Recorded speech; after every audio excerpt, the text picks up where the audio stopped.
Okay, thank you, Jisoo. It's a pleasure to be here. I hope everybody can hear me well. And welcome to our first panel for the conference. As you may know, this panel is so interesting because it focuses on the Korean War, but we're not going to just focus on the military and political dimensions of the conflict. It focuses more on an aspect of the Korean War that hasn't received as much attention in the historiography until maybe the last 8 or 9 years. And that is the real lived experience of war in Korea. How did it actually impact the lives of Koreans who had to live through it? And I think all three of today's panelists find some very interesting ways that go beyond what previous scholars have found. The first of our presenters is Jeongmin Kim from the University of Manitoba in Canada. And I've actually known her for a number of years, even though she's still a relatively new faculty at Manitoba. I first met her when she was a PhD student, and I've read parts of her dissertation, and she does excellent work. Our second presenter is from York University, Professor Janice Kim.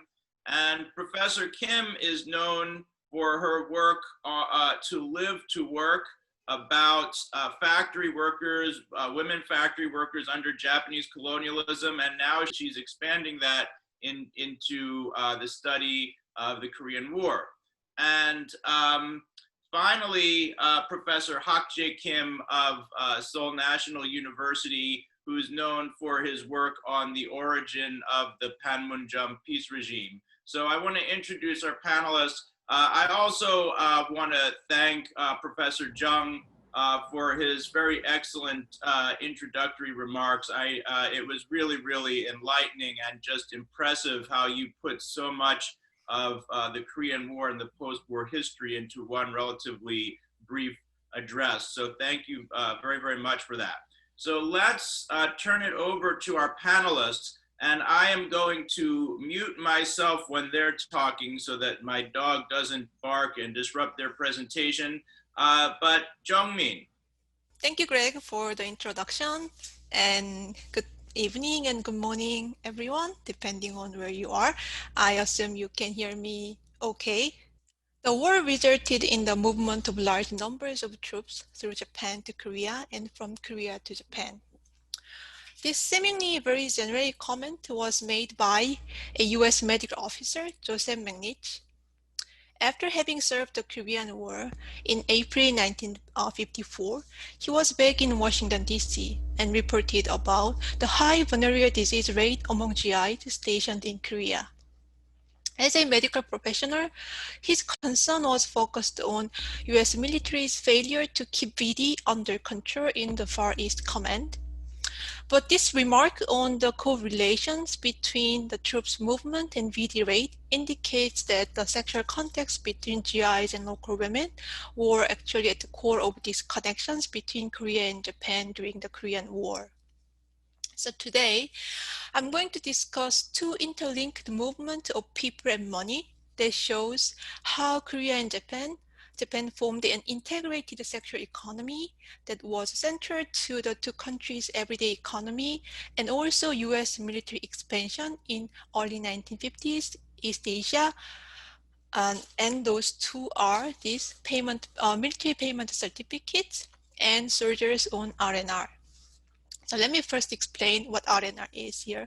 So Rest and Recuperation, or more often called R&R, is a military program that offers soldiers a leave from their service. And R&R for the Korean War was launched in December 1950. And the major R&R centers were established inside US bases in Japan, where the soldiers spend their 3 to 5 days leave from Korea. And while on R&R, the GIs easily spent their monthly salary on drink and women in a few days. And what is important to note here is that this money they used at those local bars, clubs, and hotels was often not US greenback dollars or Japanese yen, but instead MPC, this military payment certificate. This MPC was a military note the US government issued to use on its overseas bases. First printed in 1946, MPC established its global presence as the US expanded its military outpost in the early years of the Cold War. So those are the images of MPC series used during the Korean War. And this is series 472, and this is 82 between 1951 to 53. And you see different kind of denominations here from 5 cents to $10 bills.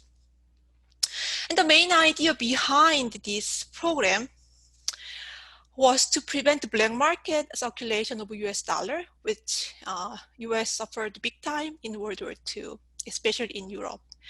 Defined as public money by the military, MPC was only allowed to be used within US bases. That means MPC was only supposed to carry its monetary value within the camp, and any notes that appeared on local market was considered a black market transaction.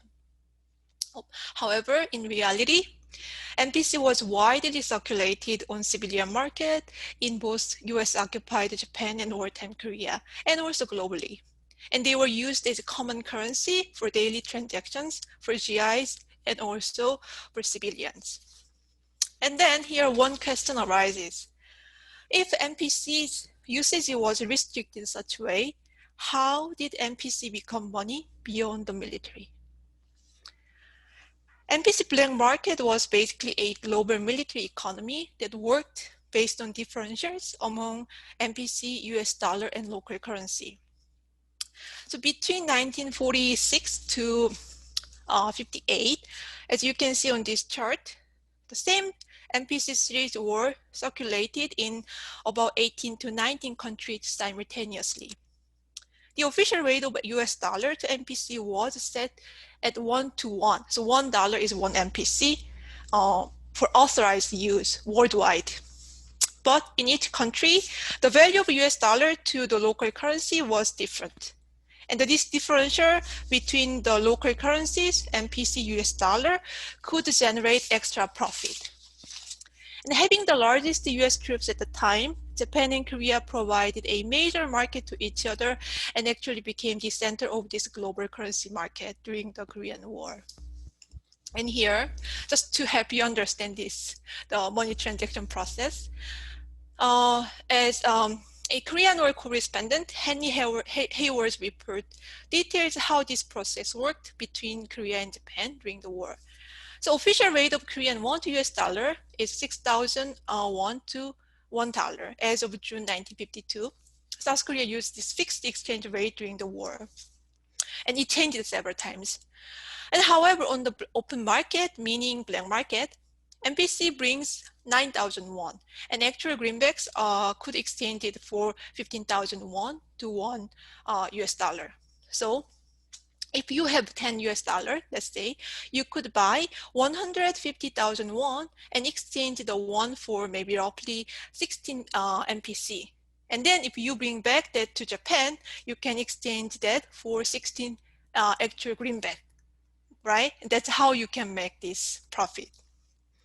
And here, this value difference, okay, and the one thing I need to point out here is this black market price for MPC in US dollars were always higher than official rate. But as you can see here, the value of MPC on the market was always lower than US greenbacks. And the value difference between these two currencies or the US money on black market was a key to the profiting mechanism.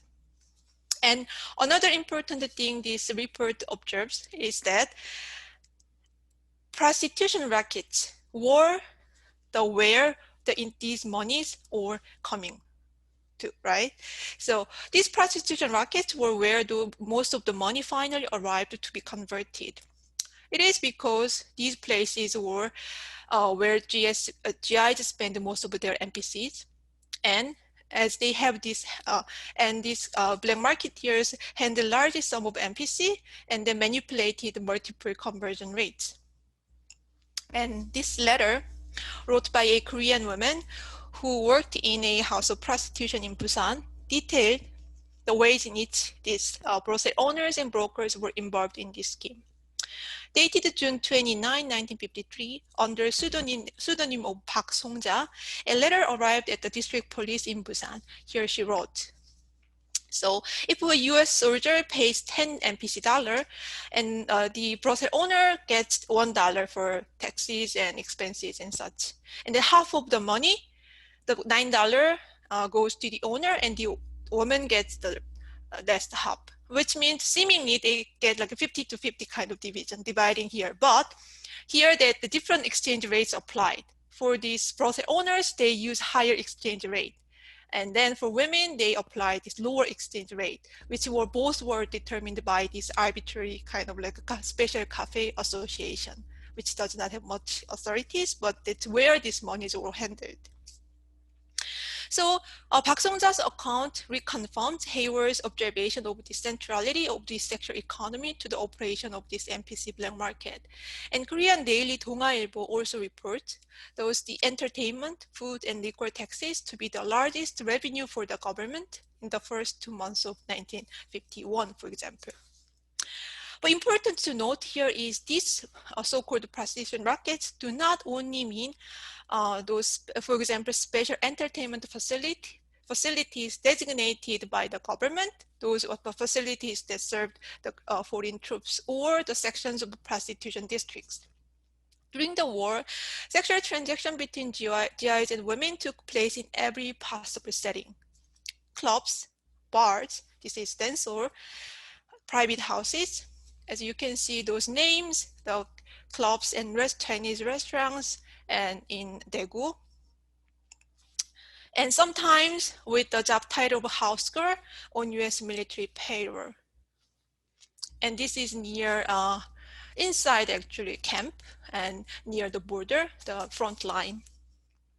So indeed in every possible setting, right? And a wider population of Korean civilians found their livelihood on this sex-mediated business, such as restaurants, hotels, or by handling army supplies to the black market, where most Koreans got their daily necessities. So here is another story. On October 5th, 1950, Private First Class MacDonald and Corporal Badwell made a trip to Busan on pass. This was an authorized trip for them to purchase food supplies for their unit. As soon as they finished their official business, these two soldiers went to a local shop to convert their own NPC into Korean won, and with which they bought 2 bottles of Korean whiskey from another Korean shop. And it was about 9 p.m. when they were sitting at a tea house, spending some time, and asked 2 Korean brokers for a woman. And these brokers brought them to a hotel run by 2 Korean civilians, Kim In-deok and Park Jung-ja. And the soldiers were waiting there while the brokers went to a Korean woman Kim Chung-ja's house to see if she wants to serve these GIs. This case well illustrates a common way that foreign soldiers interacted with Korean civilians in wartime Busan. NPC conversion service, local whiskey shop, a tea house, Korean non-hotels were all connected in the sense that they were sex-mediated black market catering to the foreign troops.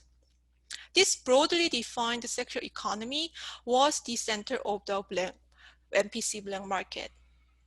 To go back to Park Song-ja and Hayward's stories, their account tell us another important aspect of the NPC circulation, the necessity of human labor, in particular women's labor in turning NPC into money.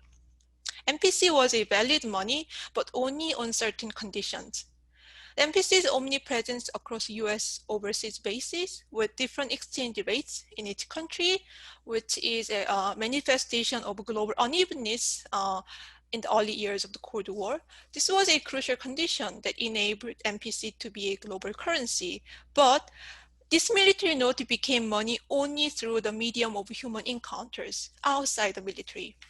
A story of Kim Jung-ja and Sidney Dutcher is a good case in point that tells us how the women's intimate and sexual labor played a distinctive role in this entire process. In November 1952, An American supply officer, Sidney Dutcher, was brought to court-martial for exchanging MPC for Korean won without a proper authorization. According to the investigation file, the soldier has made deals over MPC with a Korean woman, Kim Jong-ja, in the past several months. Kim sold those MPCs she received from this soldier on the black market in Seoul, twice at the rate of 12,000 won and 1 MPC dollar, another time at the rate of 10,000 won. In November 1952, the official exchange rate was 6,000 won to 1 US dollar. So about 1.5 to twice kind of double of the official price. And then interesting thing happens here. Kim returned 300,000 won to Dutcher and kept the rest of the money for herself. In terms of their relationship, citing Kim's landlord testimony, the investigation file notes that Dutcher visited Kim's place 2 or 3 times a week, and he had been paying her about $40 to $50 for the last 6 months. To better contextualize this story, Dutcher was in charge of a dry cleaning facility in his unit, and part of his job was to distribute paychecks to Korean civilians hired at the facility in Korean currency. So to issue the payment, he could convert MPC into Korean won at the military disbursing office. And taking advantage of his access to a large amount of MPC, Dutcher instead brought that military notes to Kim Jong-ja and made the conversion through a black market channel. This way, this American officer could make himself a profit while he was able to pay his Korean laundry workers. More importantly, the profit from the black market exchange allowed him to maintain his sexual contract with Kim Jong-ja without spending his own money on her rent or living cost. So their relationship, Kim and Dutcher's relationship allowed them to continue kind of relatively stable transactions.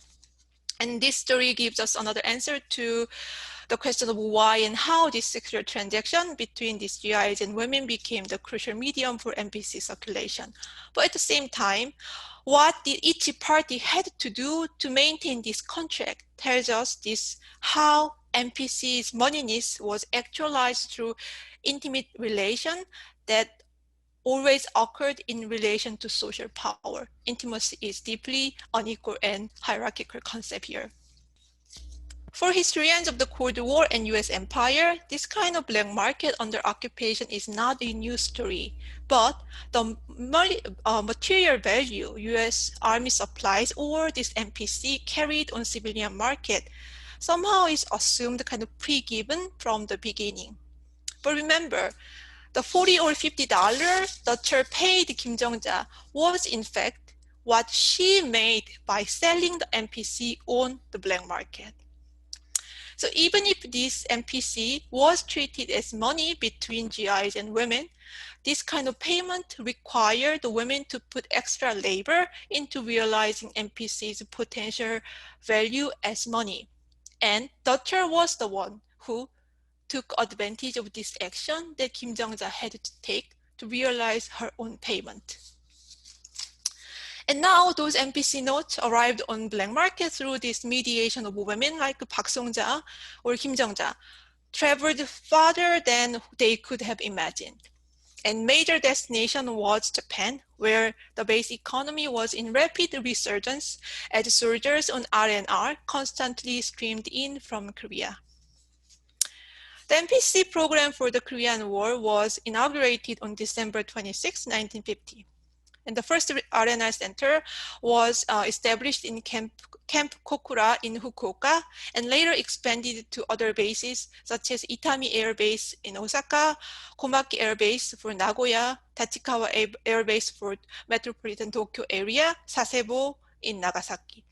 And every day, a fully loaded air carriers delivered soldiers on R&R from Kimpo Airport to various bases in Japan.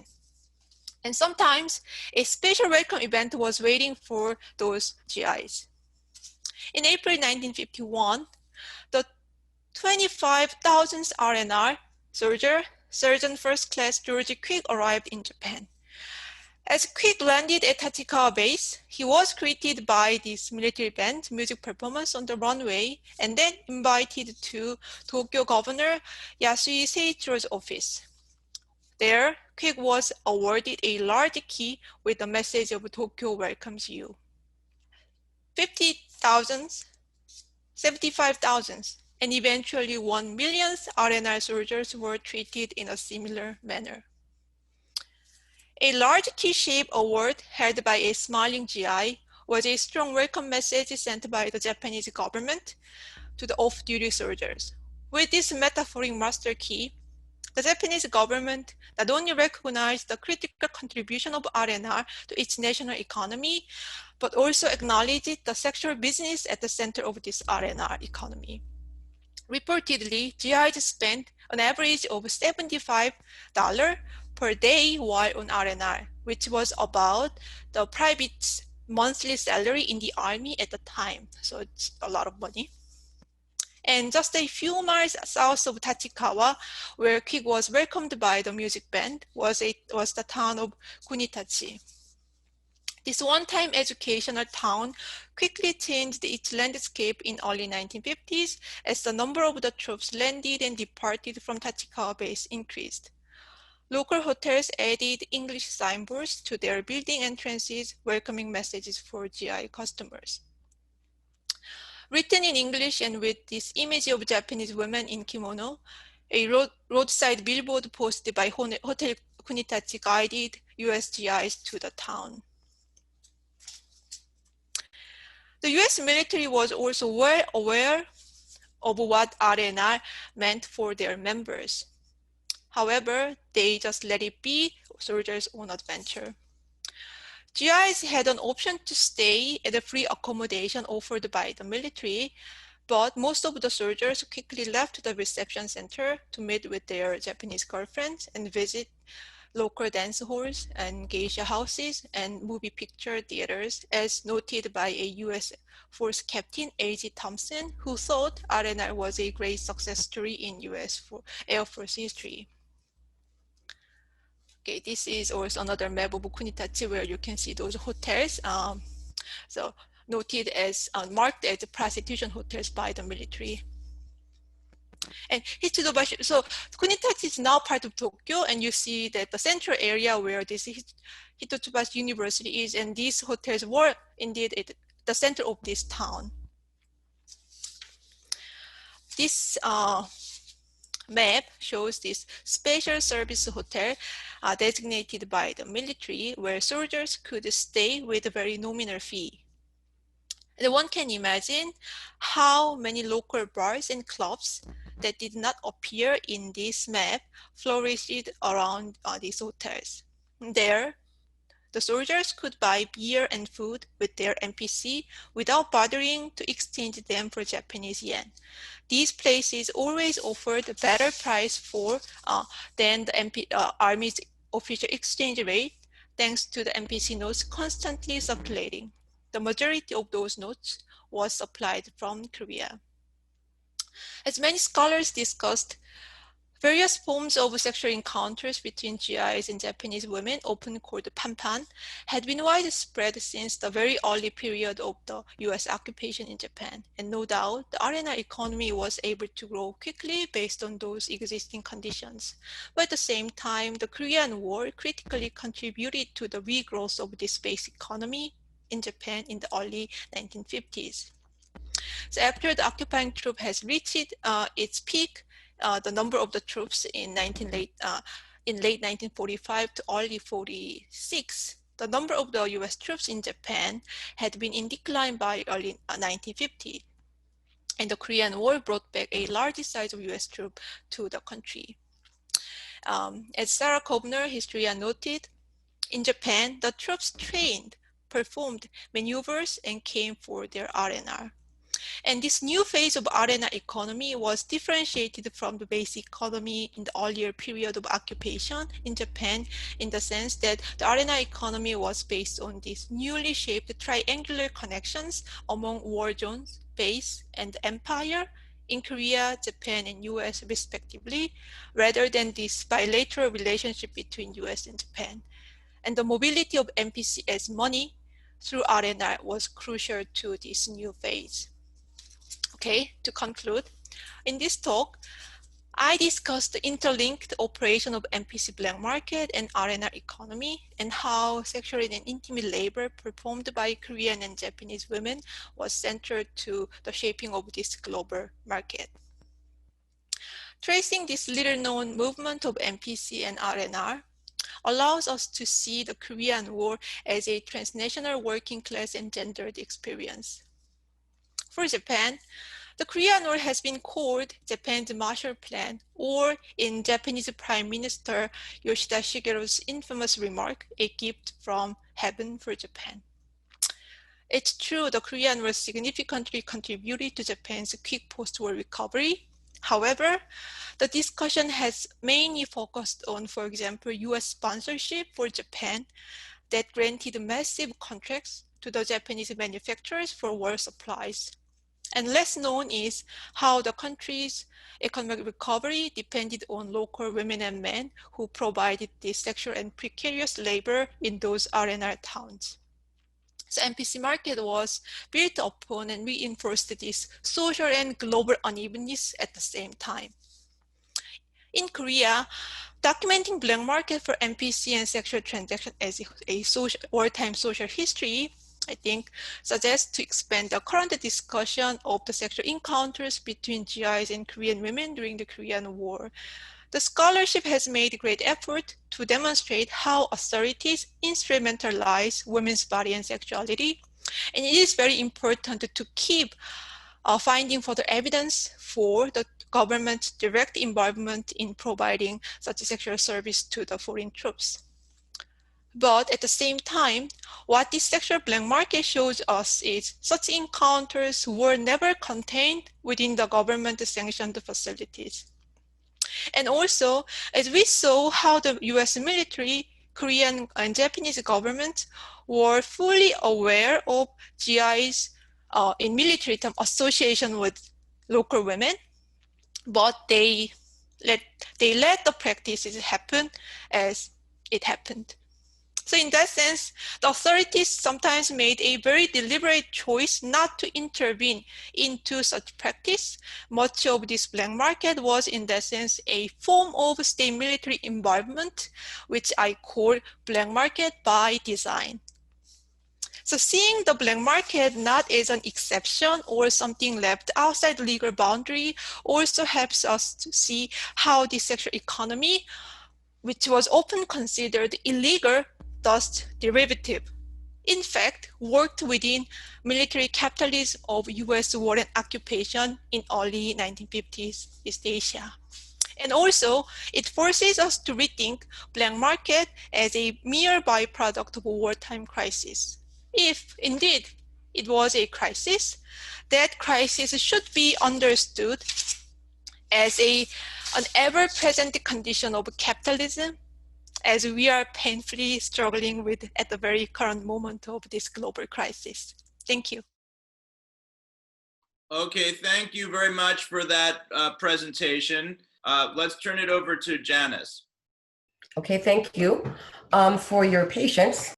Well, I thought that was a really fantastic talk by Jeongmin. I had no idea, and I'm absolutely going to look up your work now. And a tough act to follow, I have to admit. You know, I'm sort of panicking, right? Because I sort of hastily put together this paper. So yeah, I have to say that is a very tough act to follow and very thought-provoking to see the sort of detail that you have in your work, you know?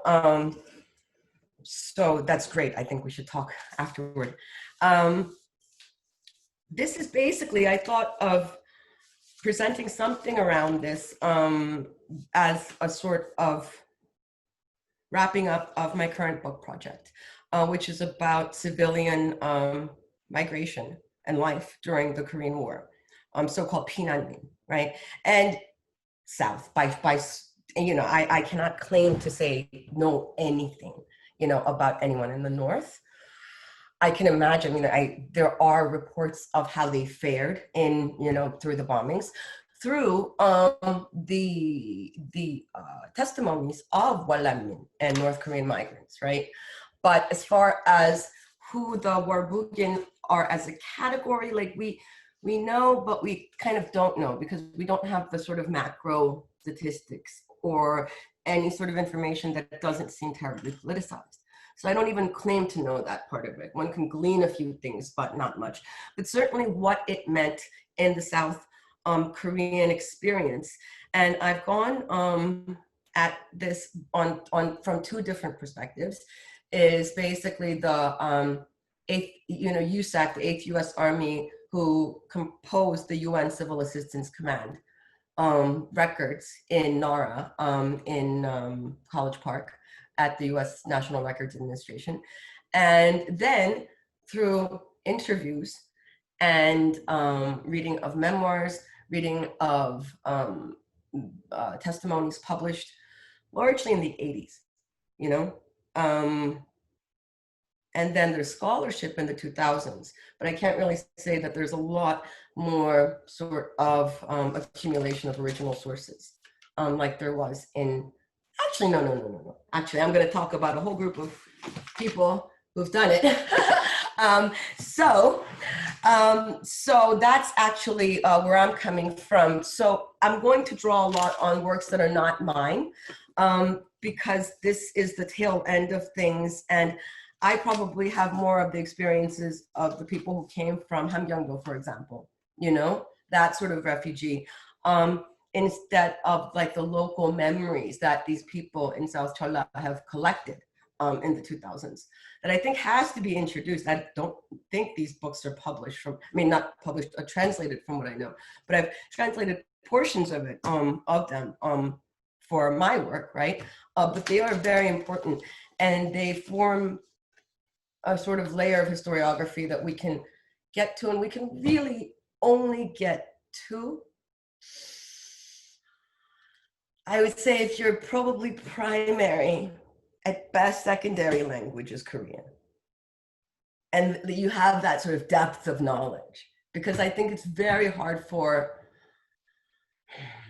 social scientists removed from that local knowledge to even get their heads around,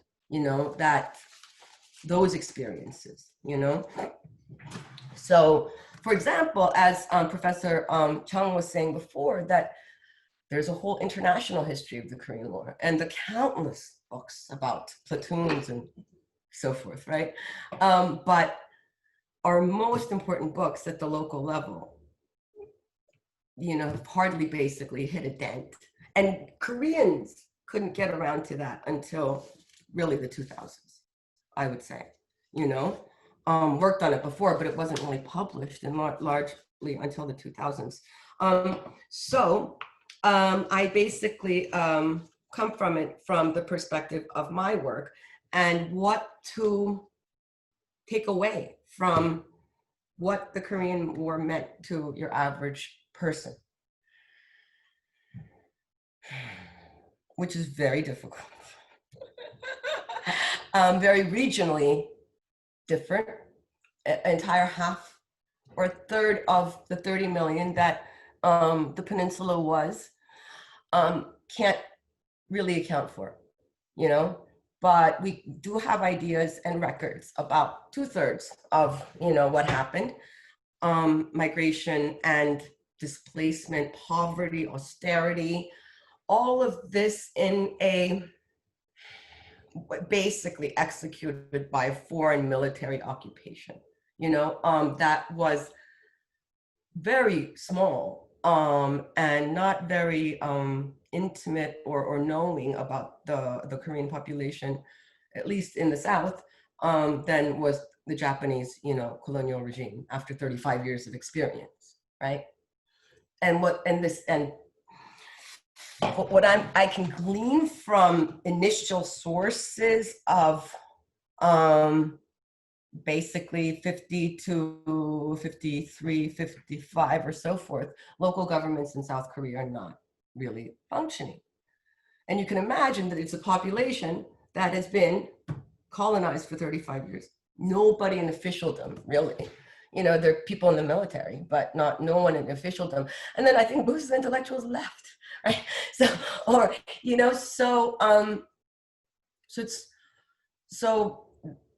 there is a military and American bias to the sources, to the sort of macro top-down sources themselves. And then, of course, a sort of tunnel vision, a frog in a well vision from the testimonies of individuals, you know? And so basically it was a very difficult project to try to pull together, right? And so what can I glean as a master sort of narrative from the Korean War that could apply probably for both sides, fragmented or fractured patriarchy?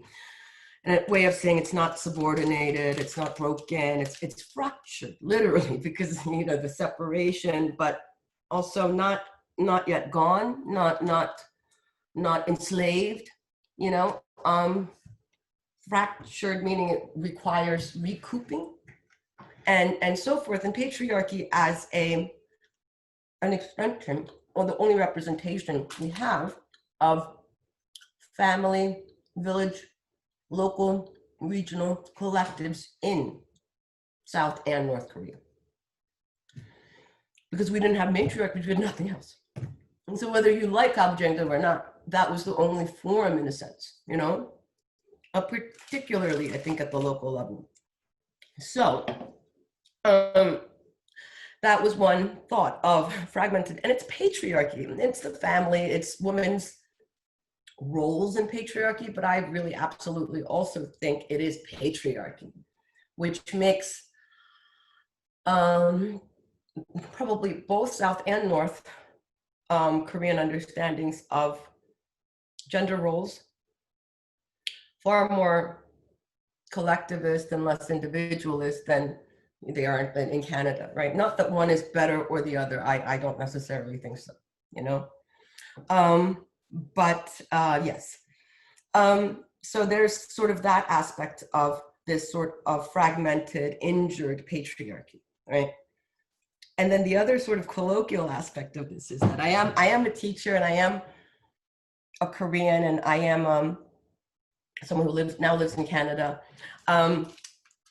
And I have a cousin, Vicky, in Brooklyn, who completely divorces herself from her natal family, hates Koreans, hates Koreanness, and oof, it's a bit of a, you know, I can understand, but I don't really want to convert her either. What do, you know? And her parents, I can understand a little, but anyway, you know, as a traditionalist or any sort of, you know, historian, you could feel a little bit sad and say, oh, you shouldn't do that. And because they don't talk to the parents, they don't talk to each other. And certainly they have no interest in their cousins whatsoever when I was talking about them, including, well, probably me, but anyway. And then, so a traditionalist would view it as being sad, in a sense, because it is a sort of the extension of your family, village, and ethnicity. Whether you have explicit ethnic nationalism or whether it is a sort of civic nationalism with certainly ethnic and linguistic hierarchies, right? It's like established in place, like Canadian, right? Like, yeah. English, French, etc. If that is, you know, at its core can be some sort of substitute or a microcosm or something of the family relations and so forth, it is quite sad that, you know, that seems to fall in one category. For my cousin, on the other hand, I thought it's okay because I think our understandings of our collectives, including our families and patriarchies, are as much products of divorce and division as they are of, you know, connection, linking, affirmation, and continuation, right? We don't generally know beyond a few lineages, unless you get out, you know, the records of what our matriarchies are, right? and to trace, it back the way that patrilineages are in Bukbos would be, even for, I don't know. I guess that would be the sort of thing that, but I think across societies, you can actually say that. So she can cut that off wherever she wants, the way I see it, because it's kind of always been like that, I think, throughout history in some ways. But certainly with the formations of modern nation states, and certainly with Korea's, first attempt at its independent formation that coincided with the Civil War, I think that it does in all nation states. Like I can't, except for maybe Canada, and that was like the French-Canadian thing, but then, I think settler states are a little bit different too, right? So I found that as a sort of interesting separation that we have also with North Korea, right? And if there is something that I think did come at maybe a cost, right, of this state formation, it would be, the patriarchal, the local, the regional, the village, authority over the people within its collectives. Because just as one could say with any form of modernization, it's basically one's alliance shifts from one's father to the nation state, as individuals, as workers, that this is, of course, the employer is in a sense sanctioned by the nation state, as we see in, the Japanese colonial era, and of course, during Korea's modernization as well. So to get to what I was talking about in terms of, what did this mean in a sense, is it does come at a cost of individuals like patriarchs having more authority, regional collectives of regional patriarchs having more authority, that does displace people, and that I think is also a component of later rural urban migration, international emigration, diaspora communities. All of this you can kind of also trace in other ethnic groups or national groups as well, with, I think, reference to the formation of their state. So with that in mind, I wanted to talk about two sorts of examples in particular of sort of broken patriarchies, and that would be briefly Hamgyong and the sort of evacuation of Hungnam in northeast Korea. So it's basically, I don't know why the mouse isn't working, but it's so it's basically these areas that were evacuated in a, well, Hamhung itself was evacuated in a campaign bringing down in landing ship tanks, basically like ships that housed machines, 90,000, right? As many of you know, this was in Dokjisjang, the movie. I think one of the center assistants to watch it, because it's like a South Korean Forrest Gump for the conservatives.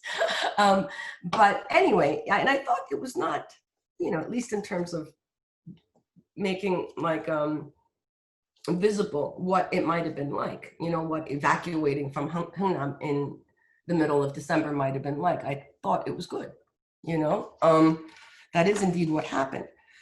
But the war had different effects for different people. For example, Pyongyang, I think the total numbers were a little bit over 10,000, got out of Pyongyang. So in comparison to the 90,000 that you have in, Hungnam, basically the bombing of the bridges in Pyongyang make that impossible. So this is the Taedong River, and this is the big sort of Associated Press Pulitzer Prize winning photograph of people crossing over the railway bridge in Pyongyang. to try to escape. And for these sorts of reasons, 10,000 escaped. So the story that you sort of get is regionally and locally and familially specific, like who could actually get on these boats, right? I mean, they probably had some power, and who came with families. And if you know someone, like if they came with families, they had some money or clout or something. Like there's, and there are a lot of single men, which again is about the fragmented patriarchy or fractured patriarchy. What happened to the rest of their families? What happened to their wives often and children, and their parents? So talk about divorcing your families, that was a reality for, I would say, how many? I mean, roughly 1 million, were from the North by the end of 1951, probably about 400,000 before the war and about 600,000 after the war. And the statistics on this vary, but this is my sort of conservative estimate. And I think institutions like Ibugo-do-cheong, or the Ministry of, the 5 provinces in North Korea, say it's 5 million. Well, it's like if they all have kids, of course, by the next generation, it'll be like 5 million. But I think in this sense, they come up with this figure of 5 million, South Koreans are really from the North, right? But in 1951, let's say it was about 1 million.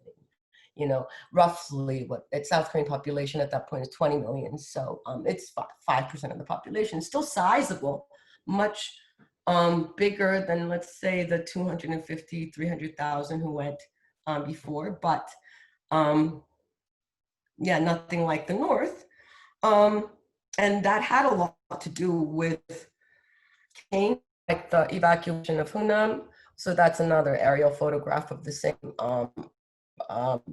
people in Pyongyang crossing the Daejeon Bridge. By the way, this is the date that we get not the date, but this is the event that we get our UNCAC and our various sources at the National Archives from, right? So that's the sort of cynical thing about this, is like they brought in like bucket loads and truckfuls of documents so that we could, pour over them. But people, hell, it's, yeah. So, I mean, I guess that's with Chiang Kai-shek or any number of conquerors anywhere, but it's just a little sad. Refugees from Hamgyong, and this is the big sort of evacuation that you have people in these smaller fishing trawls who, some of them have to go in these and some of them die, in these, right? And they try to go on these LSTs, a sort of assemblage of various different things. So that's that. And then, so that is generally what, if you could make it to Hungnam, that you could get on one of these boats. I think something around 300,000 people were estimated to be at waiting. So 90,000 out of this was still a really not everybody, right? And many of them were fleeing, many of them single men, because they were pamphlets dropped by the Americans saying, go south for a couple of weeks, don't be drafted by the Chinese, blah, blah, blah, And this was like one of the main reasons that there's so many single men of serviceable age.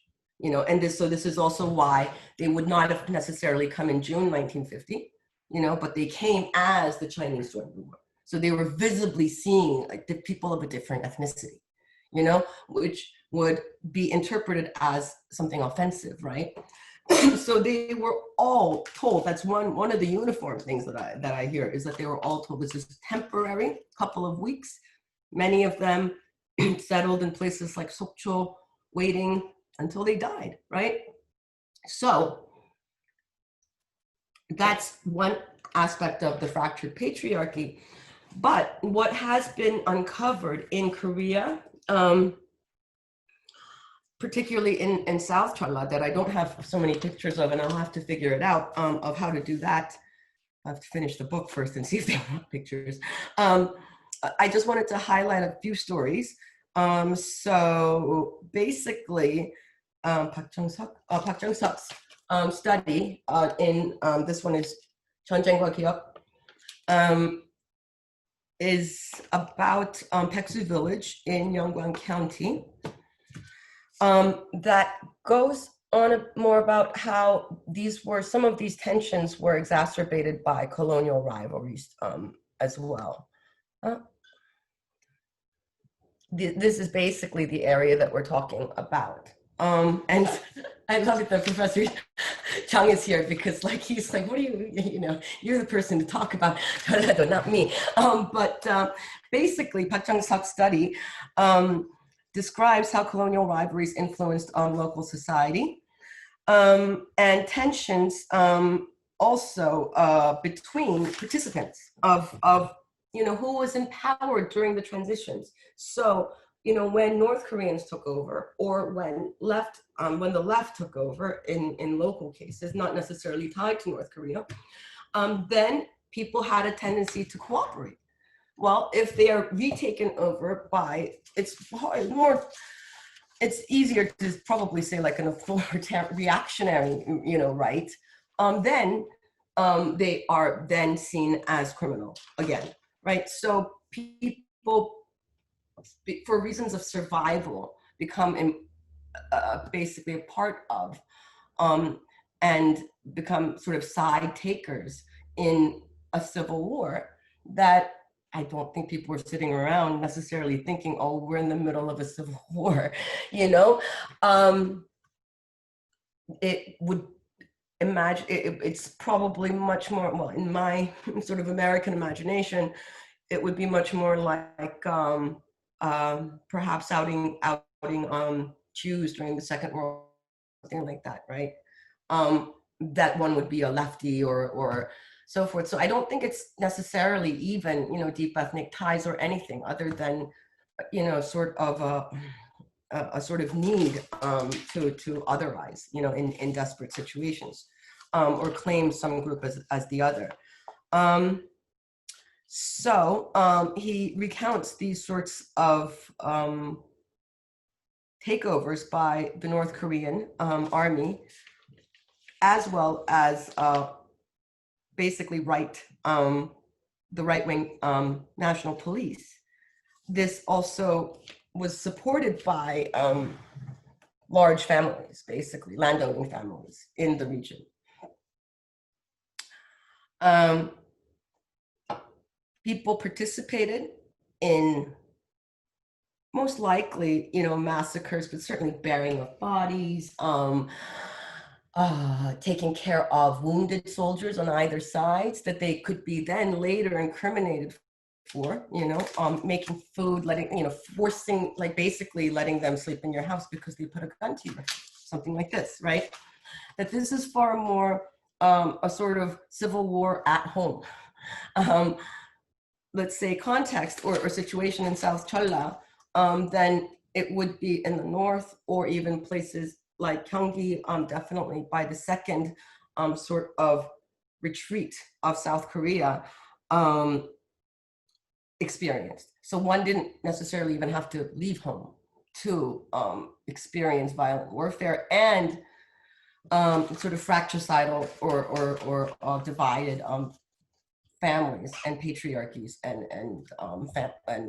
sort of lineages and entire components and parts of villages. Kim Kyung-hak also has a study in Yeomsam, and he said basically in many of these cases, various lineages died. In this case of Yeomsam South Cholla, he said that the worst affected were the Kims. Of 60 households, 22 survived. And this is sort of historical memory as well as, and probably one could think of this in the rest of the 1950s, the 60s as well, is that the ones who the sort of landlords that survived were like the less radical ones, the less greedy ones, the less conservative ones, the ones sort of willing to cooperate with socialists or with peasant unrest or something like this. There are these narratives, right? And these accounts are taken in probably the late 90s and early 2000s. So this is already like 50 years after the fact, Pyoyeonju study here is probably, Pyoyeonju is probably one of the more referenced scholars that I find more interesting. He did a study of Walya, or she did a study of Walya in Hamgyong County, South Cholla, and basically looks into how the right-wing government versus guerrilla campaigns were fought. There were basically, some of these counties experienced atrocities throughout, from, let's say, from winter of 1950 throughout as late as 1952. One example was a December 1951 retaliation for a defeat of South Korean military against guerrillas in the mountain around Kerim village. And basically when the villagers were celebrating the peace that followed, a battle that killed 2 ROK soldiers, some of these people being affiliated with these guerrillas. The 5th Company set 250 houses on fire, killed 70 civilians in that and in the nearby areas.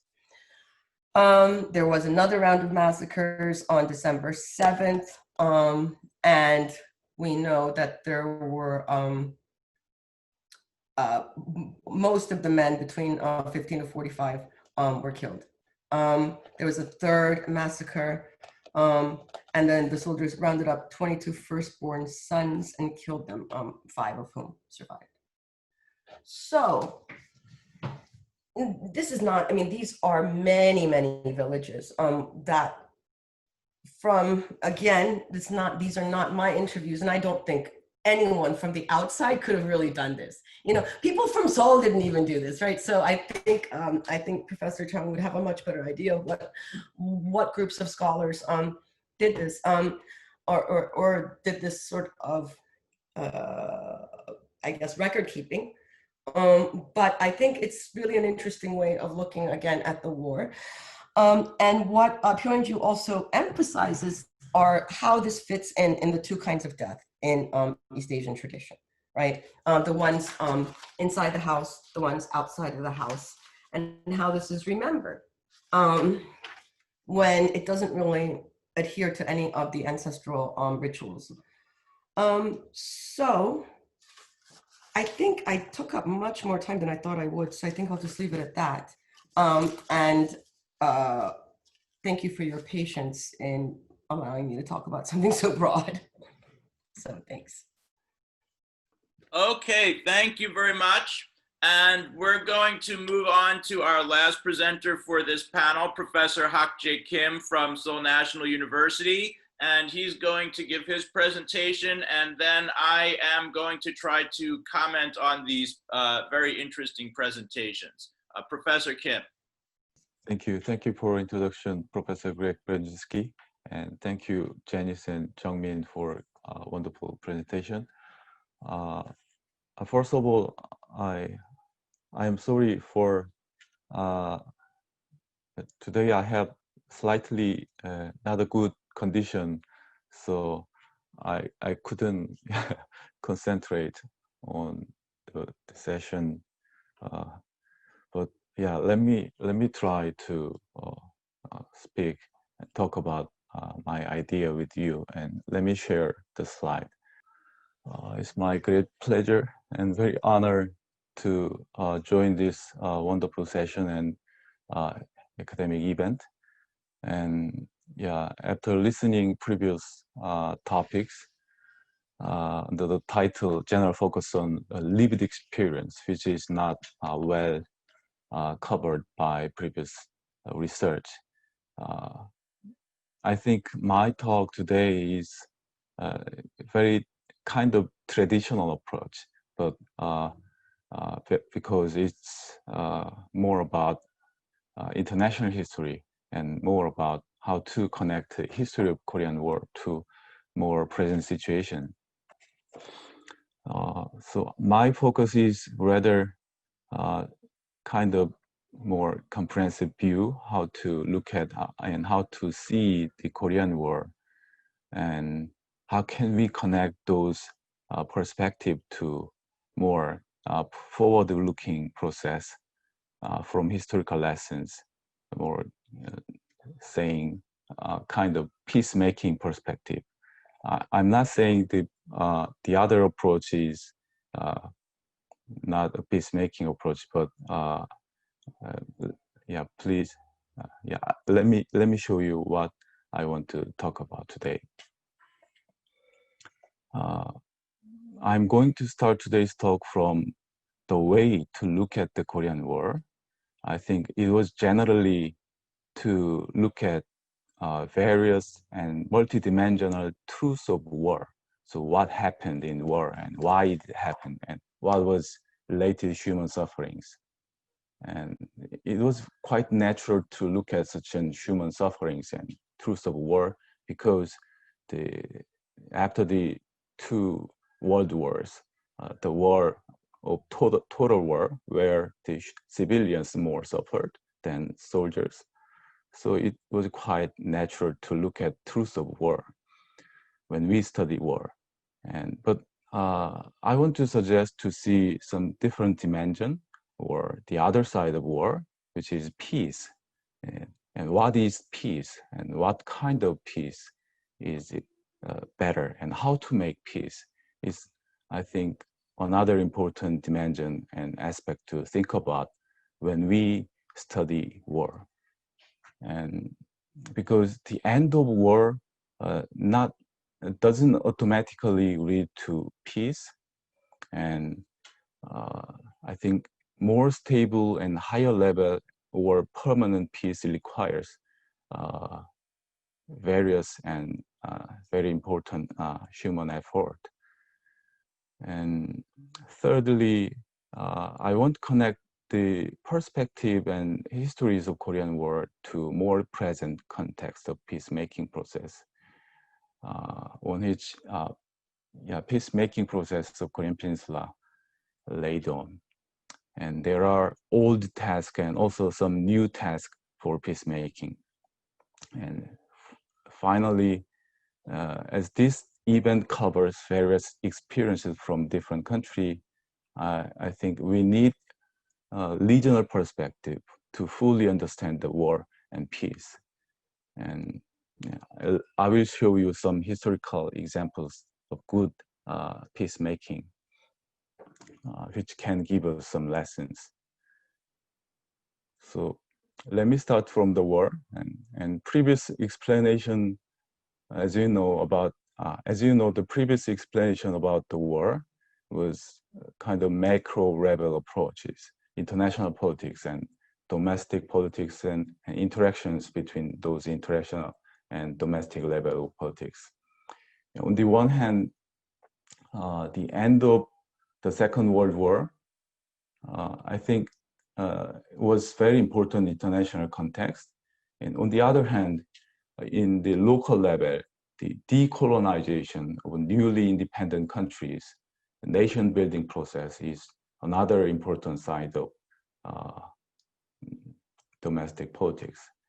Even though there are lots of debates over the issues of origins of Korean War, I think those descriptions generally dealing with escalation process of all engaged parties have responsibilities. This is a quote from Cummings' book, the second volume. As you know, he describes how domestic conflict lead to failure of inter-Korean cooperation at the first volume. The first volume focused on the period of between 1945 to 1946, and also he focused on colonial legacies and how the U.S. foreign policy changes from internationalist direction to more defensive containment approach. And he mentioned about role of military government and how they intervened the formation of domestic political groups. So we can say the first volume focused on domestic politics of Korea. However, the second volume deals with process more multiple ways, focusing on foreign policies of the United States and also domestic politics of the United States. And it covers the period of 1947 to 1951. And also what happened in Taiwan, China, Japan, US, South Korea, and North Korea. So he covered more multidimensional aspect of the Korean War. And after full discussion about the few days around the war day of June 25th, this is from the conclusion of the chapter 18. So who started the Korean War? This question cannot be answered. And look at this part. Who caused the Korean War? No one and everyone, all who were engaged party to intricate tapestries of events since 1945. This was quite significant and also very simple conclusion about the origin of the war. But I think writing this part, he want to connect the truth of war to more future-oriented peacemaking process after the revealing the whole truth of the origins of the war. Let me just skip this part because he provided some theoretical framework to explain how their international policy changed from internationalism to containment to rollback, and how domestic politics in the United States is connected to economic conditions and economic forces who supported those foreign policies. I divided global level politics and regional level issues and also local level issue.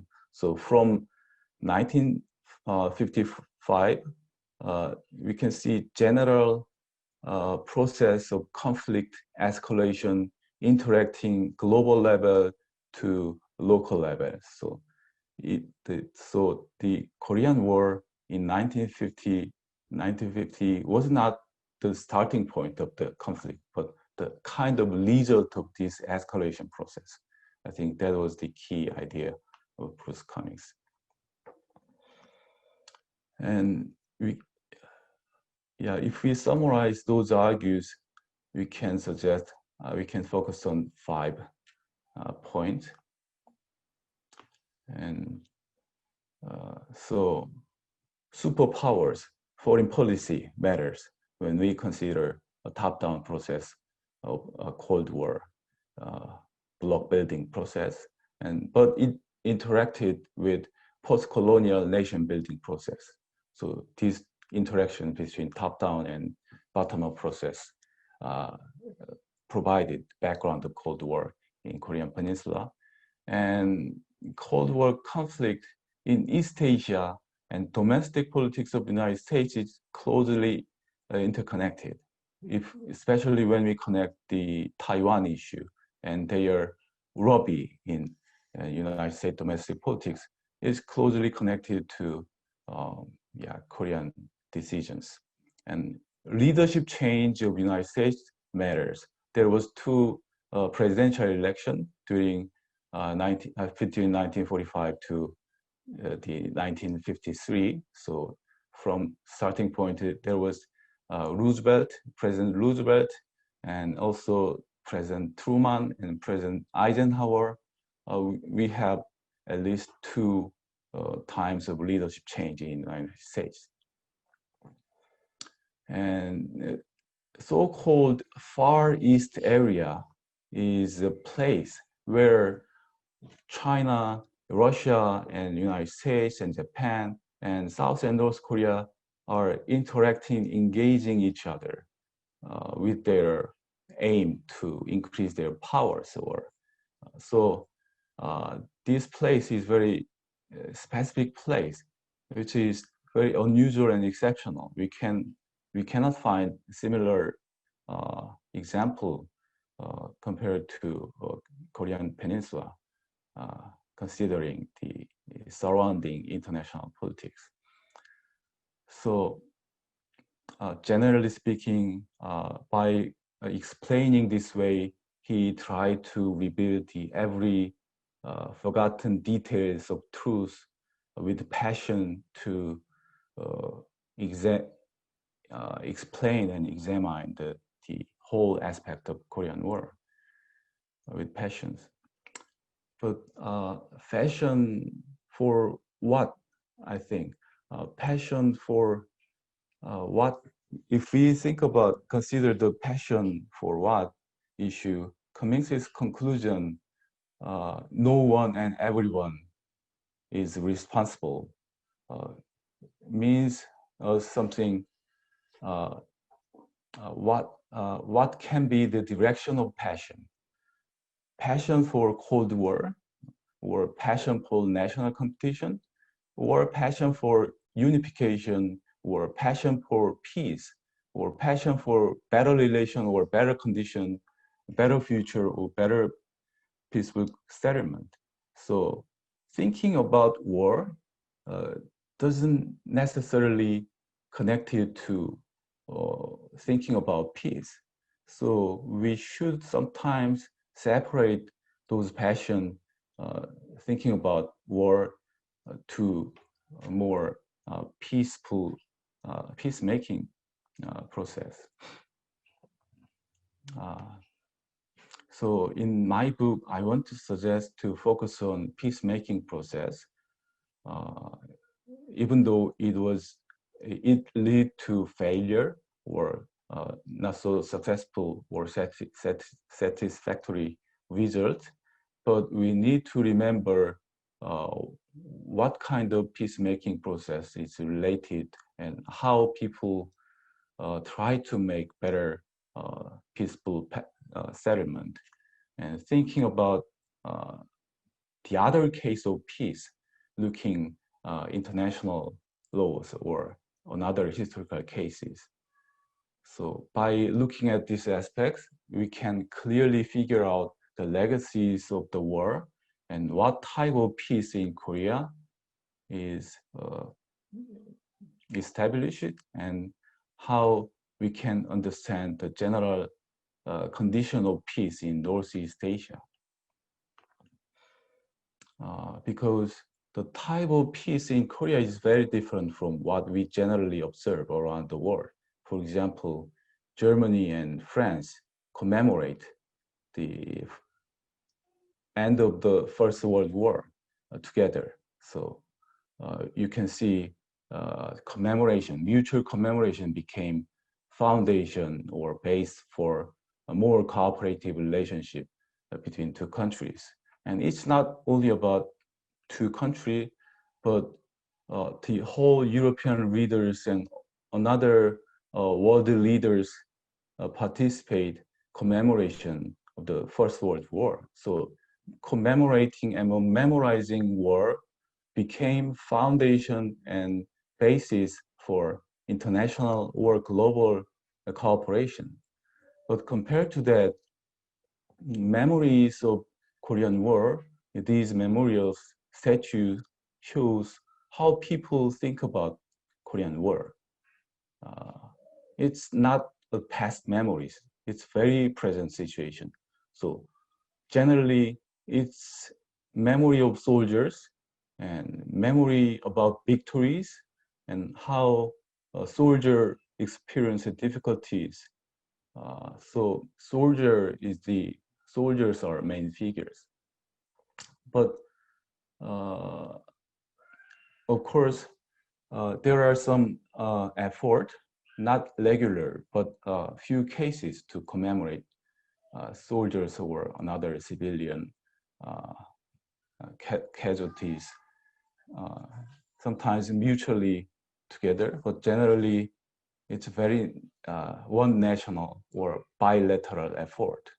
So considering it was war between United States and China, South and North, but also those countries from 16 United Nations member countries, we don't have still kind of comprehensive common commemoration effort. I think common commemoration effort is important, rescuing these memories being isolated and contained by national conflict. So peace in Korea looks like this, as you know, DMZ, yeah, most militarized zone with conventional weapons, huge standing armies, demarcation lines, United Nations command, millions of landmines. So division in Korean Peninsula is totally different from German case. It is division after the war. And in my book, I try to divide and distinguish different types of peace originated from philosophical ideas. And we don't have enough time to explain all of this, but generally speaking, peace in Korea is fell short of any kind of previous philosophies for peace, including Hobbesian peace and Kantian peace, or solidarity doesn't fit to Korean case. It's very low and negative level of peace.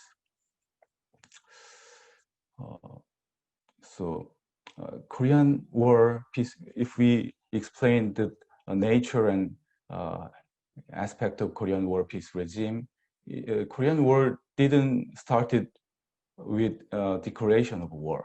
So it also ended without any peace agreement. And armistice have dealt with only purely militaristic agendas. And those belligerent countries established DMZ, and another military alliance contract followed after the war, and nuclear deterrence maintained a very fragile and negative level of peace for several decades. And there was no further political conference to finish and conclude Korean War issue after 1954, and there are no peace treaty or no formal diplomatic relationships. And you know, considering current situation, there is deadlock in all three peacemaking process, including denuclearization and peace agreement or unification between South and North Korea. As we don't have enough time, let me skip this part.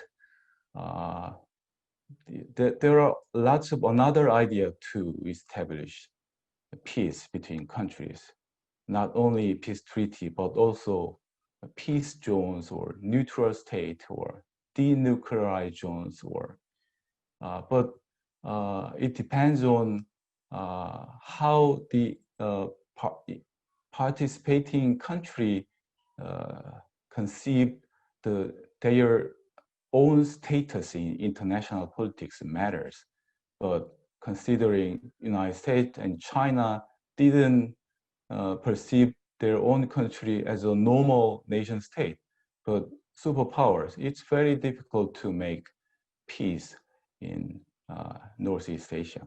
So we should think about regional aspect of peacemaking process more than before. I think I already spent allocated time, so I just want to show you how it is difficult to think about and making stable peace in Northeast Asia, starting from the Korean War. And it's not only matter of history, but also matter of present and future issue, because there will be competition between US and China, and also Japan and South Korea has tension recently. And this structure of conflict has hierarchies from superpowers to local countries. So this structure make people to pursue a stable and successful peacemaking process. And I think there is vicious circle of peacemaking and also virtuous circle of peacemaking. But generally, if we do not yeah, if we don't do anything, generally the situation may lead to vicious circle tendencies.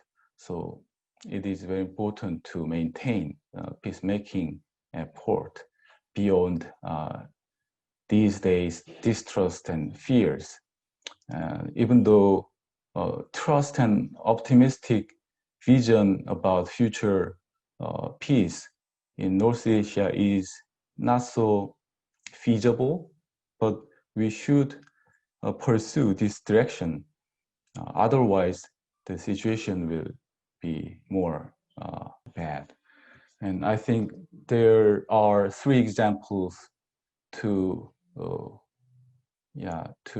enhance the situation, starting from Yalta in 1945, and also examples of 1972 Beijing, and also last year's Panmunjom meeting between 3 leaders. So we should prevent the situation lead to new tension or new containment options. So this is very broad and general conclusion, and thank you for listening. Yeah. Okay, I guess it's back over to me, and I'm going to try to, give some brief commentaries on these, on the different papers.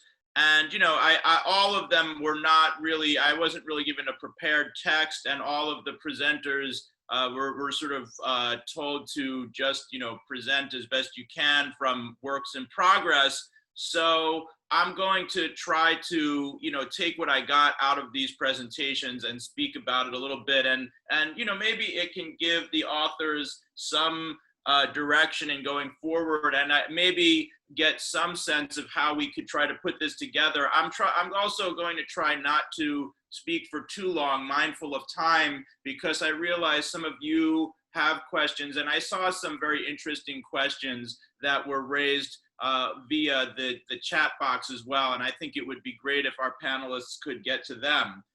So what binds these papers together? That's something that's interesting. I think we originally had the idea of trying to put together papers that could speak to the impact of the Korean War on lived experiences, and I think these papers do that, but I think there was also something else that caught my attention in these papers, and that is that they all sort of talk about the structures of war and how the structures of war impacted different aspects of life. And starting with Jeongmin, she talks about how the structure of war, or the structure of war creates this wartime economy, which has its own sort of, which has its own sort of specific dimensions to it, right? And then Janice's paper also looks at how the war structures this kind of local violence. And then in HakJae's paper, he talks about how this structure of war persists and why it persists. And I think that's sort of an interesting insight to think about in connection with the other papers, because if this structural aspect of the war, if the structure of war exists, then to what degree is it also the case that some of the phenomenon that Jeongmin was underlining and some of the phenomenon that Janice was underlining, such as shattered patriarchy, as she called it, to what extent have those sort of persisted into the present, along with the broader persistence of this wartime structure? I also want to talk a little bit about the individual papers. I think they all raised a few questions for me. And again, I've sort of drawn this up on the spot, so if I got what you were saying a little bit wrong, please forgive me. But I think they all had a few points that I wanted to draw out. I think that Jeongmin's paper, it starts to bring us into the lives of both the USGIs and some of the people that they interacted with. But it does so in such an interesting way because it looks at it sort of through a material culture. I forgot what they're called, but these special currency notes, how these notes, were circulated and how that in turn, creates its own fosters different kinds of interactions, and how it has a real political impact. Because I think what people didn't realize is what a revenue generator this was for the government, especially in Japan. And I think you're right that Dower sort of covers this in the occupation. But then with Dower, you don't know what happens to it after, say, like 1948, 1949. And so what this paper does very interestingly is say, well, it actually picks up again during the Korean War. And again, we all know that the Korean War was very lucrative for Japan, but I think your paper shows one other aspect of it. I think your work, I actually invited both you and Patrick Chung to a conference at GWIX some years ago. I do think that the two of your work, I mean, they complement each other very nicely and very interestingly. And he's at University of Maryland. Wish he could have, joined us as well. But he also has worked on sort of how the war influences different aspects of the economy in wartime Korea in these really interesting and unexpected ways, right? We know that we're sending troops over, but you never can guess at all of the different economic impacts. And the way you unpack some of those, I think, is very interesting. One question, though, I was interested in, and I don't know whether you get at this more in the other chapters, is this sort of agency of the women and the prostitutes themselves. I think in this paper, there's some hint of that when you present those stories, but even those stories, they sort of come from Nara. And so, how do you tease the agency of women out of these US-based sources? And I don't think you have to show that, but I think it would be very interesting if you could also, if there was also a way to speak to that in your work.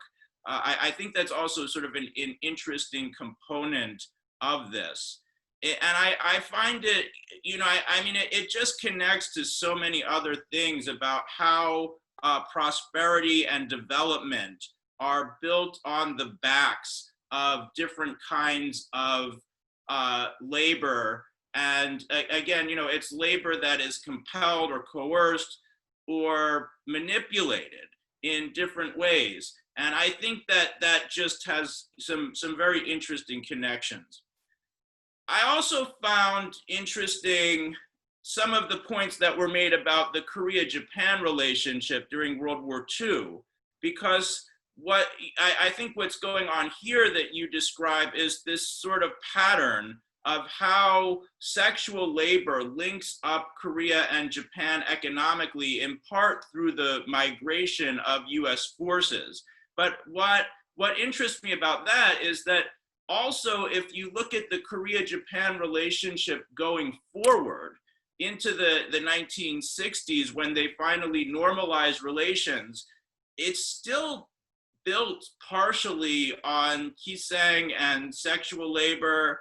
And so I think that's also sort of, it's sort of an interesting connection. And so it strikes me that it's a Korean War story and it's Korean War scholarship, but it's also, I think it's also very important as a sort of precursor for other studies on Korea, Japan. And so I think that's a connection, when you have this as a book and you're sort of drawing out all of the grand conclusions, I think that's something that you might want to put in as part of your story. I was also interested in the motives of the US soldiers. And this is also something, I mean, I think I like your focus on materiality and circulation of currency and, you know, how the troops move from one place to the other. But I also hope, and again, I totally understand this is probably one part of a larger work, but I hope you also can get a little bit at the motives of US soldiers. One of the things you'd mentioned was that you thought this was a sort of a working class war, which is interesting. I'm wondering what level of class consciousness actually exists among the soldiers. And there's also a good literature on African Americans during the Korean War, especially like Michael Green, Black Yanks in the Pacific. And I think, you know, something like that, because he also deals with military prostitution and how there's actually like discrimination in terms of who can see what prostitutes. I think that's also something that fits in. If you can also give us sort of the motives of the soldiers. Janice's paper, I was interested in a few different aspects of this. One thing, I think you sort of brought up some of your sources here and there, and you showed us a couple of books. I didn't completely get sort of the specific nature of these sources. I think they were memoirs, but also you'd mentioned sort of local level sources. And this has sort of been a very interesting aspect for people who want to study post-1945 Korean history, because a lot of things are very local. You know, and in my own work, I'm absolutely guilty of this. I tell Korea's story as a sort of national story, but it's also very hard to get away from that, because there are, you know, at least when I was researching my book on nation building in South Korea, and it, you know, it's been about 13 years since it came out, and, you know, probably about 16 years since I finished the research. But those kinds of sources that can really shed light on what's going on locally are really hard to come by. And so if there are these new books, new works, new memoirs that can shed light on it, it's very interesting, and I hope your book project will really, you know, talk about the sources a little bit. I found that to be sort of an interesting dimension of it. You'd also mentioned this point about local governments not fully functioning, and I think something that I was reminded of was Hunnick Gwon's recent work as well after the Korean War. He has, and I actually, even though it was pretty new, I actually assigned it to some of my students this semester, because what's interesting there is that he also shows how violence gets sort of carried out at local levels, and how in different localities and different villages, depending on, you know, various different factors, the level of violence and the kinds of violence and retribution could be very distinctive. And so I think some of your points about local governments and how they operated, and you know, some of the sort of the social ramifications of this, I think it echoes what he said, some of the points that he makes.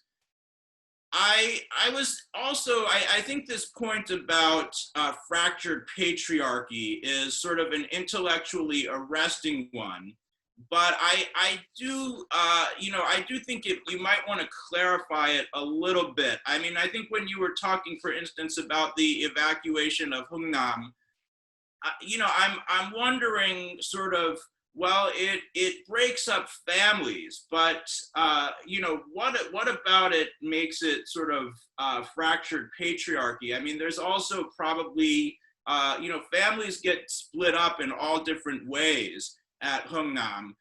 You know, there's obviously some, like you see in the movie Gukje Shijang, where the father and daughter gets left behind, and then it sort of focuses on the story of the mother and the son and children, and who go to Busan. But there's also probably families where it's the father and children escape, but the mother gets left behind, right? So there's so I don't know enough about sort of the specifics of what happened to sort of say for sure, like, is this fractured patriarchy? Is it consistently fractured patriarchy? What makes it that? So, I think that's something that you might want to consider, and it might come across more clearly in the book.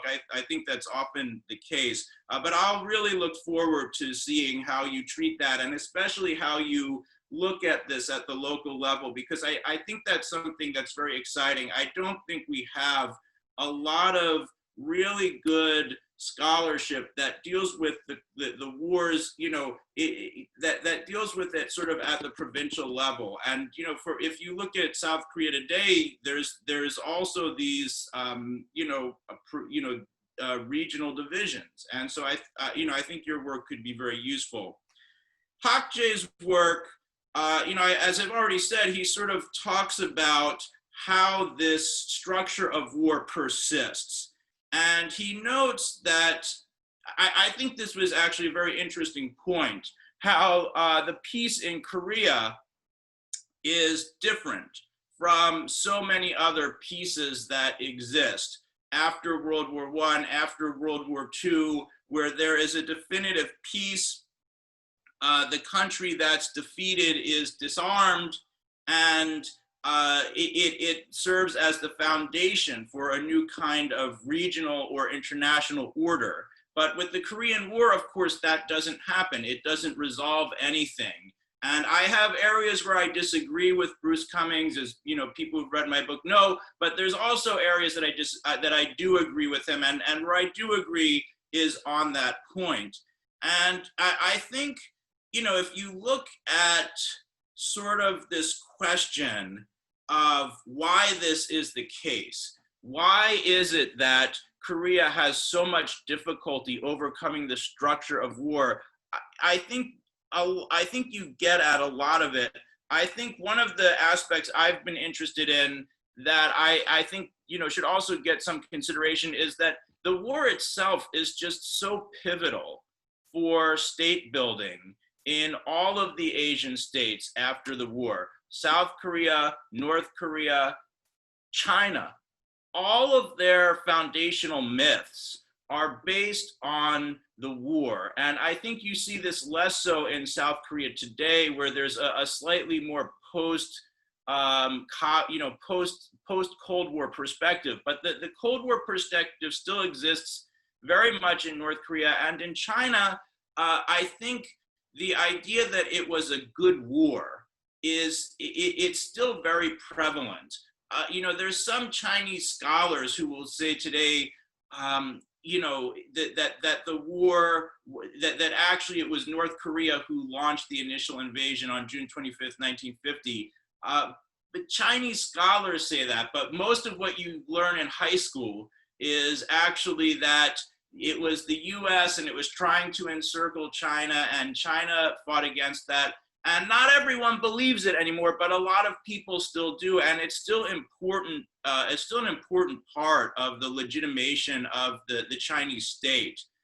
And I think another interesting idea, when you talk about the Korean War and its broader relation to the Cold War, a scholar named Hajimu Masuda, who is, he's actually teaching in Singapore, Japanese-born Cornell PhD, has a great book where Cold War Crucible, where he really argues that it's during the Korean War that people around the world came to believe that they were living in the Cold War world. And I think that point is, it actually has a nice connection to your paper and to your presentation, because I think when you want to talk about sort of why couldn't you get to peace, I think that the war itself, it plays such a prominent role in shaping perceptions of difference that it's really hard to get past that. So I'll end there, and we're going to talk more tomorrow at our roundtable at how you get beyond the Korean War. So I think your paper will be a very nice sort of starting point for where we can pick up from. So I'll stop, and we can turn it over to the audience. And I'm actually going to hope that Minhe can call on people from the audience, because I don't quite see how I can do that. So let me ask Minhe to do that, and unless she wants to send me instructions on that quickly, and sort of handle the questions. All right. So I'm going to take a question from Professor Kavita Daya. She asked actually a couple of questions, and one of so her first question is, today, are there generational differences in how South Koreans think about the division? Do they favor reunification or simply a peaceful truce between North and South? So that's one question. And I'd be happy for whoever wants to take that to take that. I guess the second question is a little bit more for Professor HakJae Kim. She asks, can you talk about which nation states have enabled peace and which pose challenges for South Korea? Thank you, Professor Brzezinski, moderating and connecting very well from the other speakers.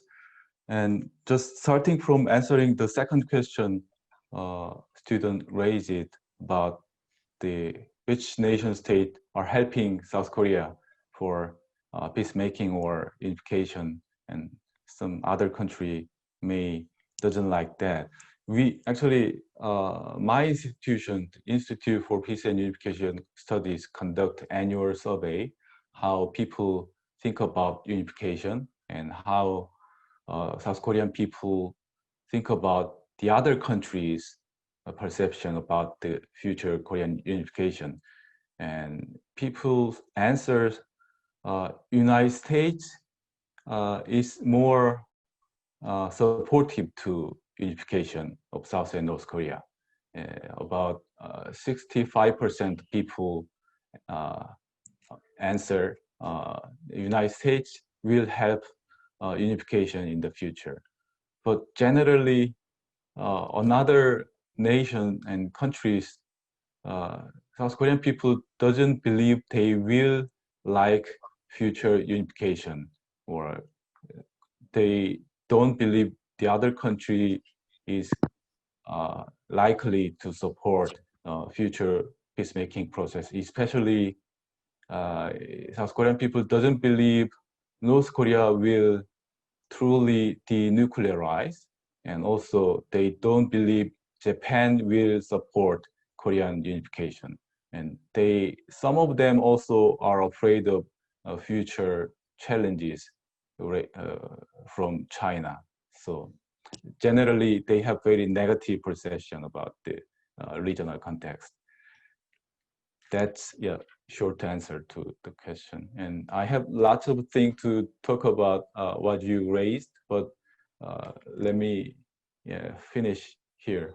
Okay, thank you. And Jeongmin was actually just telling me that there's a few questions that she saw. The panelists can also read the Q&A. So I think she may want to, sort of read out the questions to her that she's, feels that she's most interested in and capable of answering. So Jeongmin, why don't we turn it over to you for a few minutes, and then maybe I'll do the same for Janice. So I think, yes, I read through those questions, and I think some questions I can maybe answer to those questions, and then Greg's points at the same time. So let me try to do that.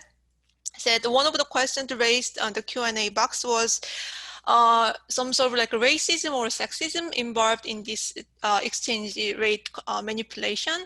And one thing that is interesting about this black market transaction of this MPC is that, of course, there was no set exchange rate, right? So it's always up to many contingent kind of aspect, which is nature of this black market. There is no fixed price and lots of things. I mean, every day the fluctuation of this price, and you have to expect those kind of unpredictability and uncertainty. But at the same time, those are kind of social aspect. For example, that when in the case of Kim Jong-ja and Sydney Dutcher, when she returned this 300,000 won, 30만 원 to Dutcher, she could have actually lied to this GI, right? How much she actually made on the black market. And when Dutcher gave her this money to convert, to sell on the black market, either Kim Jong-ja or the American officer could not say how much exactly this MPC could make. Because there was kind of like this moneyness of this MPC can be only settled when this transaction actually is completed on the black market, or sometimes even after that, when they are doing this kind of like transaction between the soldier and Korean women, that kind of part is also like left to many kind of contingent aspect. So yes, that one question was whether African American soldiers were treated badly compared to like white soldiers during the Korean War. And this racial aspect is of course very important in understanding this kind of social history of the war. And we can think about, I can say that all these court-martial reports and those investigation files, you would see much more cases for African American soldiers. I mean, think about the ratio, right? That how many African American soldiers served the war, and then you see much more cases, I mean, in terms of those ratio and such. So the ways they were treated by the military and also, of course, by the civilians, wars, or like in that sense, we can think about that kind of double racism between Koreans and Americans at the same time within the military as well. And also, I think the one interesting about this kind of social contingency is that it really tells us this economy is it's not about the data, the bank presented here, or the government report. It is really a concept, or the kind of like, it's really embedded in social lives and everyday practice, right? Economy cannot separate from those kind of things. When I say political economy here, so it means that like that kind of like very lived experience, or the women and men whose labor actually made this economy work, right? So in that sense, I think I really appreciate that Greg's point, every point you made, and I would love to talk more with you. But I would like to suggest that what if we think about this concept of influence or impact of the structure of war on civilians' lives? I think we can think about that what is structure and what is lived experiences. Okay, they are not separate from each other, right?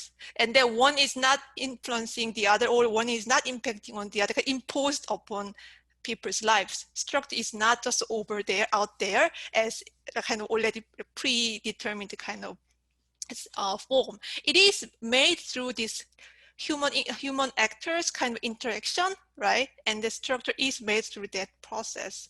So what I try to do with this project, yes, I do also do, of course, oral history interview with those women. And one question was about if there were any Korean women survivors of that generation.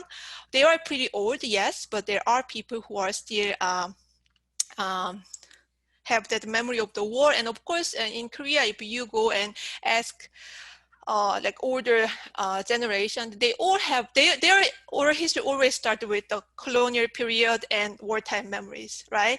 And so those women I interviewed in one of those US camp towns, and many of them start their story from like the wartime experience. I mean, they were not there yet, but their story starts from there and then expanded, right? But this question of the agency of women, or I would say maybe women's voice, or women as historic actors in this entire narrative, One thing you're right? It's kind of like difficulty we have as a historian working on this colonial or imperial history, or the documents were nicely preserved in the NARA, Washington, D.C., or UN archives in New York City, or presidential libraries in the Truman libraries in, for example, Missouri Independence. But at the same time, of course, there are many, many records and documents you can look at from the Korean newspapers and these oral history collections and other images and such. And the broader question I think this point brings in is actually how you treat these military archives from kind of alternative perspective. For me, as a gender historian working on like extensively military documents, so you always deal with this kind of patriarchal kind of perspective and this idea of the authorities and kind of commanding something. So you do need that kind of double critical reading kind of skills to understand what this document says about, but at the same time, this positionality of this document.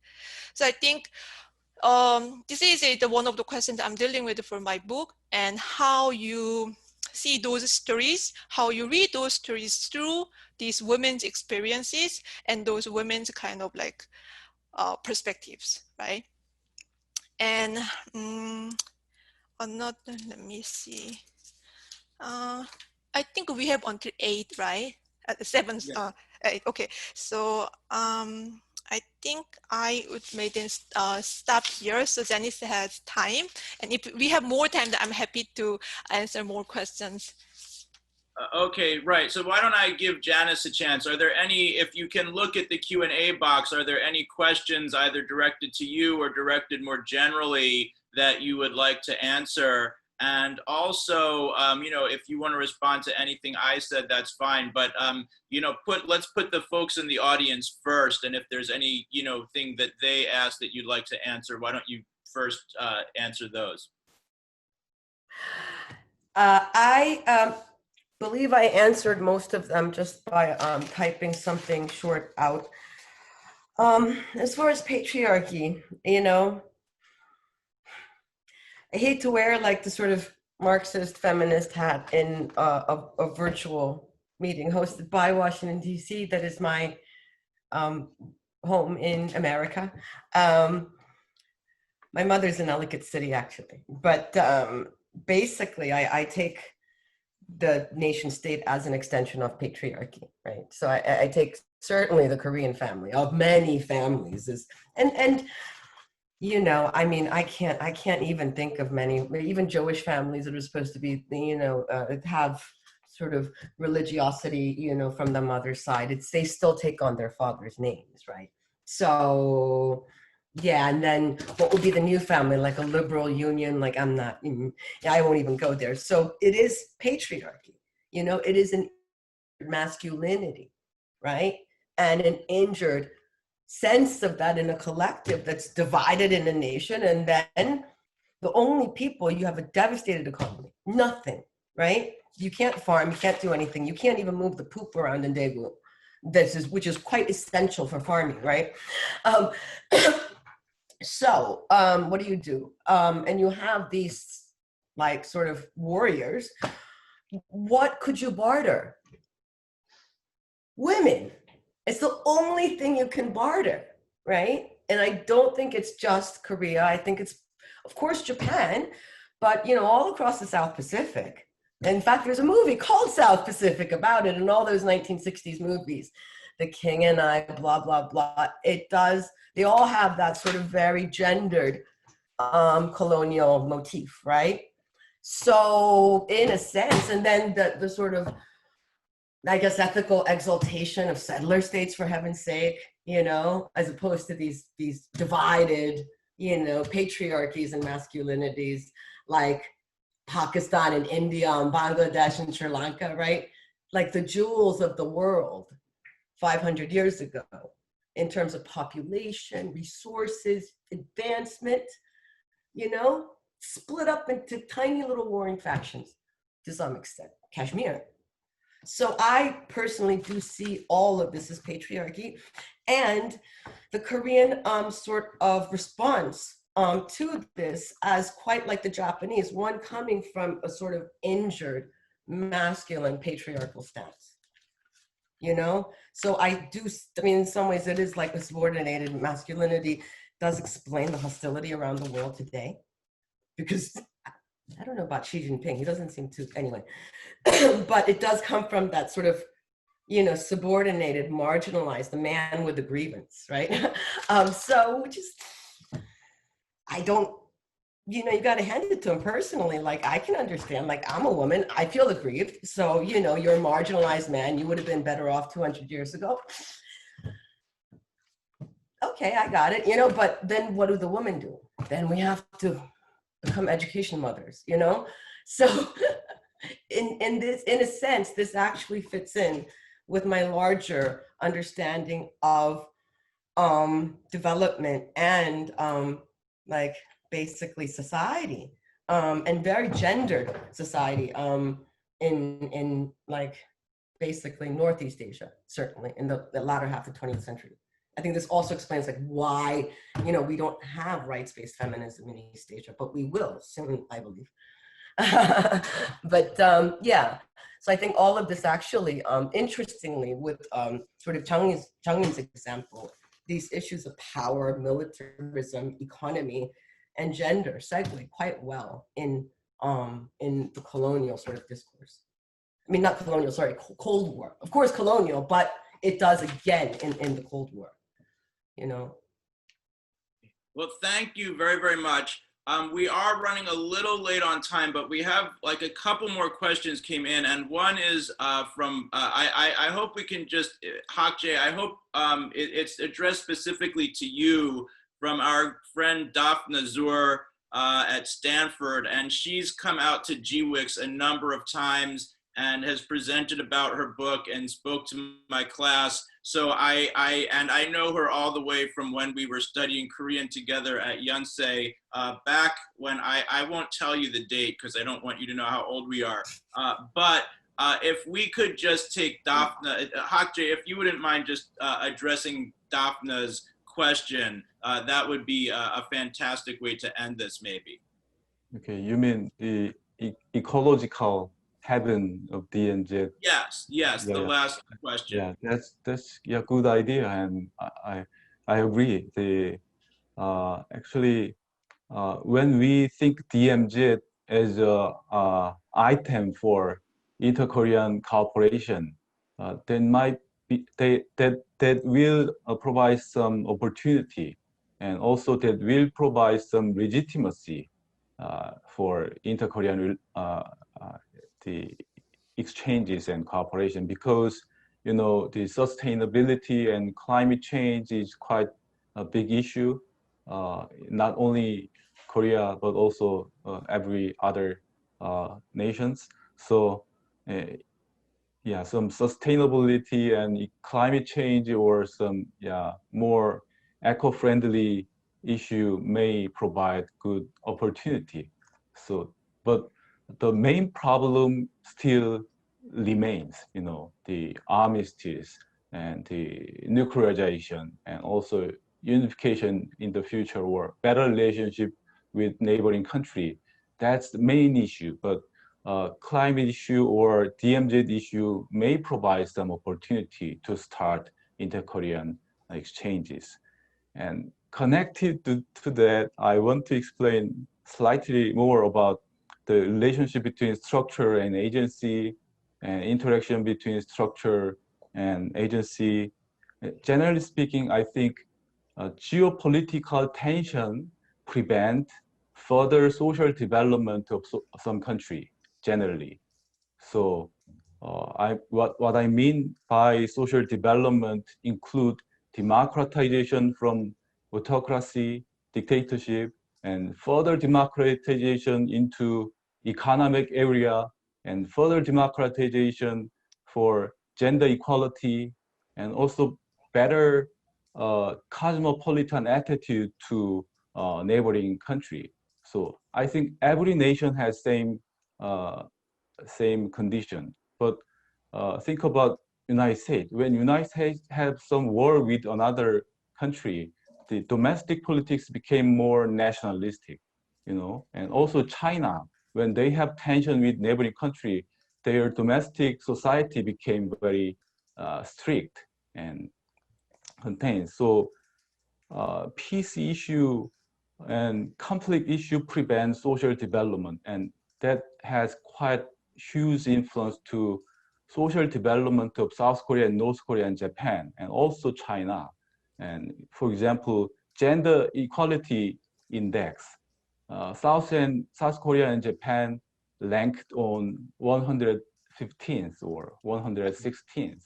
So that shows the level of gender equality of South Korea and Japan prevented by some geopolitical conditions. And also it's connected to economic structure of both of those nations. Because they have established full set of industry without any interdependence with and peaceful division of labor between neighboring countries. So manufacturers and huge industry make society patriarchal or more family oriented. So, but I mean, so military, economy, and state generally concern more geopolitical tension, and that lead to under social development. And yeah, that's very ugly short answer to questions raised. Okay.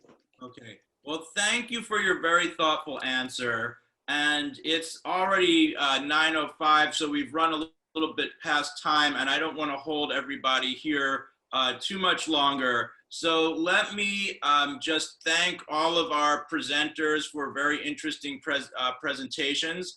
Let me thank everybody in the audience who has stayed and also, you know, raised some very interesting questions. As you all know, we're going to have another panel tomorrow morning at 10 a.m. So I hope all of you who've joined us, and again, I see so many attendees from far out of town and so many friends. It's really, it's great to see your names, even though I can't see your faces. You can see me though. But I hope many of you can also join us tomorrow morning. But aside from that, thank you again to everybody for this great start to our conference, and I hope to see you all tomorrow morning.